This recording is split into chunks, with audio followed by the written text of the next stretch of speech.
Well, as we saw, of course, in the famous Zelensky thing, right, where he was able to have the big blow up in the Oval Office, but then they slowly but surely were starting to chat again. So again, he's not going to sit there and just let Putin do nothing for half an hour. If it's dead in 5 minutes, he walks out and says, meh. Like, that's the thing. In any negotiation, and I've got to say, I'm terrible at this, right? I'm terrible when you're talking to the people here or buying a car or anything like that, right? Which is, I don't have the balls to walk away. Like, one of my dearest friends loves, well, you could have sold it today, but sorry, that's it. I'm out of here. Bye. Like, that's I'm like, oh, well, he might have a commission and he's got a family, so I'll pay overs. So he's willing to walk out. And that's, again, when you're willing to walk away, you end up with a much more powerful hand. It's the only way you win. When I was in law school, we took the class, negotiations, which is an important class for young lawyers. And the number one rule of so-called winning in a negotiation is you must be willing to walk away. So like half the exercise when you go into a negotiation, whether it's financial or job related or a title that you want, what have you, is you have to get yourself to a place where you really are willing to walk.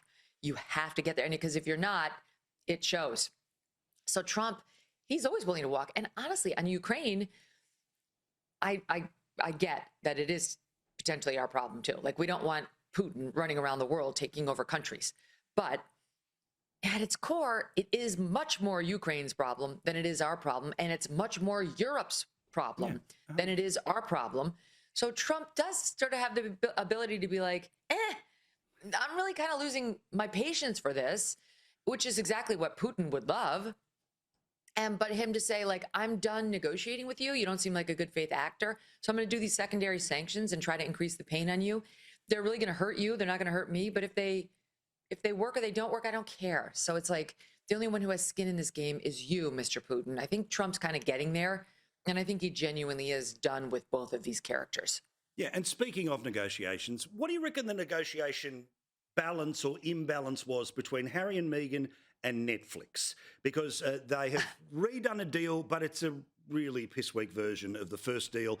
They don't get the automatic money and then you have to make something. You basically have to make something and then they'll decide whether they're going to show it or not to get the money.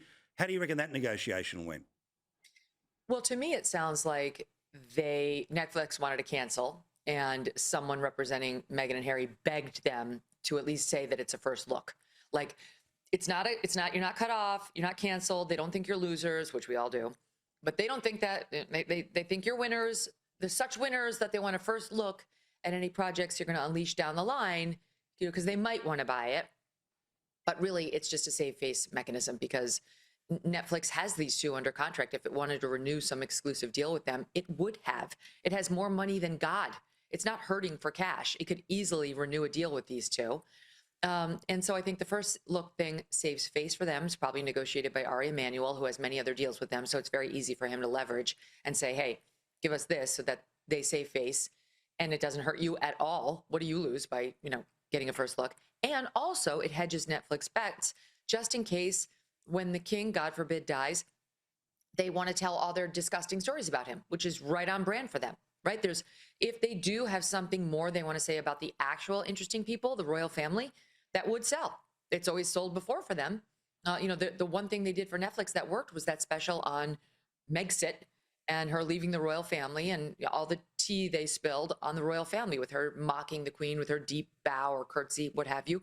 So I think Netflix is smart to say, hey, if you want to do that again, makes you look terrible, but it pads our bottom line. So sure, we'd be interested in that. But your stupid attempt to be Martha Stewart, your documentary on polo, as you want us to believe you've become a man of the people from your Montecito mansion. You want to do a documentary on polo, which about 2 people in the world can relate to? Yeah, no, not interested. I'm with you completely.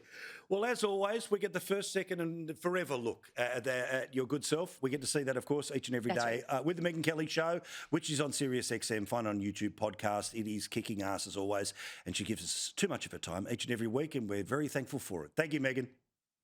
Love doing it. See you next week, Paul.